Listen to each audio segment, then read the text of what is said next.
եւ մեր սրբության սրբոց մտնելու ճանապարհին մենք պետք է մաքրվենք։ Սա ինձ համար մաքրվելու ճանապարհ է ձեր ասած եզրագծին հասնելու համար, որովհետեւ իմ թեզը որն է, ես ասում եմ մենք անդադ խոսում ենք արժեքահենք հանրության մասին, բայց մենք չենք կարող արժեքահենք հանրություն ունենանք, եթե մեր սրբության սրբոցը, մեր բարոյական եւ արժեքային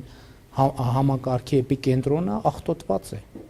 Բայց հետո հասկանում ենք նաև այդ քննարկումների ընթացքում, որ ի վերջո դա տեղի է ունեցել մեր միջավայրում։ Այսինքն դա տեղի է ունեցել, որովհետև մենք ենք թույլ տվել, դա տեղի է ունեցել, որովհետև մենք այդ ամենի ականատեսն ենք եւ մեր ականատես լինելու բերումով մասնակիցը։ Ուրեմն եթե մենք ասում ենք, որ ուրիշները արժանի չեն մեր սրբության սրբոցին, իսկ արժանի չեն, բայց մենք էլ պետք է նախ արժանանանք։ Եվ այդ է պատճառը, ինչ ենք գնում պատարագի, ինչ եմ հաղորդություն ընդունում եւ շարունակելու եմ հաղորդություն ընդունել, որպեսզի